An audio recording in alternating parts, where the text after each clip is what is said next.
I came across this business study where they were talking about B players versus A players in the business, especially for entrepreneurship, hiring. And, we've been learning this lesson because we're building this new business now for the last year or so with Ayush, who's also on this call.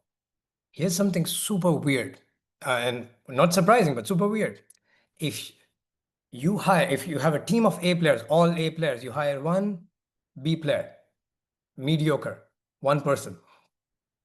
If you just sit next to a B player, your performance and productivity will go down by 30%.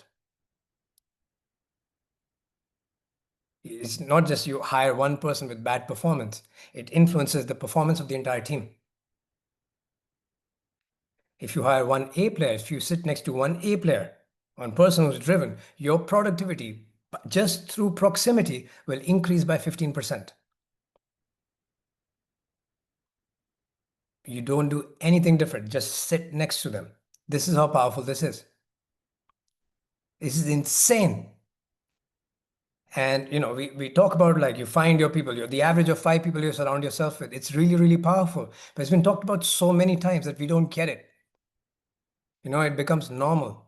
One of the things I will tell you, this may not resonate with everyone, may resonate with few, and the ones who it doesn't resonate with, this will be an interesting reflection for you. I'll tell you about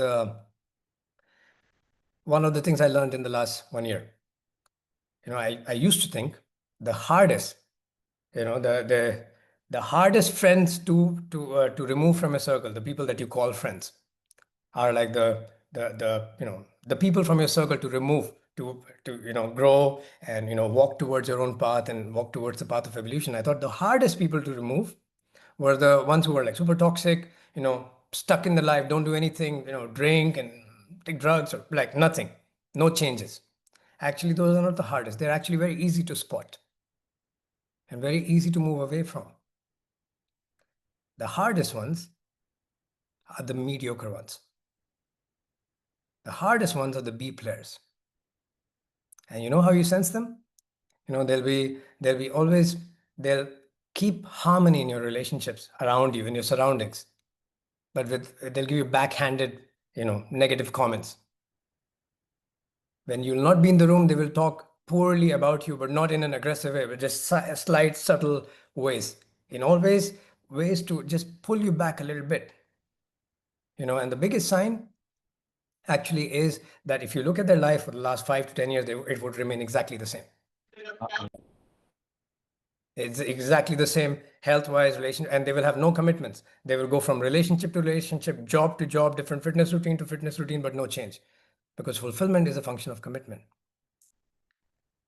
And if you're lucky, and if you found yourself in a growth phase in your life where you're committed and you're making a change in your life, that light that comes out of you will reflect on their own insecurities. And their behavior will start to shift, and it will start showing you, it will hurt you.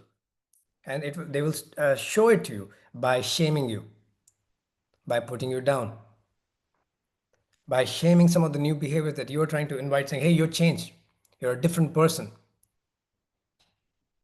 And you stay loyal to them because you honor commitment. That's how people change in their life. This is why, if this is resonating with you, is because you have an understanding that transformation is a function of commitment. And the B players have no commitments. They're the hey man, hippie, like I'm a freelancer, I jump from job to job, relationship to relationship, and I just talk, and there's nothing to show for 5 to 10 years. And they generally come from, generally speaking, they come from your college time, their old baggage of friendships, which just came, and then because you're loyal, you stay with them. But that loyalty has a price, and that price gets taken out in a small installment over and over for years. With a bad or a toxic person from your relationship, you can cut it very easily. But the mediocre ones, they stay in your life for a long time until you try to make a big change in your life, and your light reflects their own insecurities and inadequacies. And then it turns into massive shame experiences, difficult conversations, or even betrayals at some time from friends. It happens. And in that moment, you feel extremely lonely when that happens. But in the same breath, where you feel extremely lonely, when that happens, you feel light.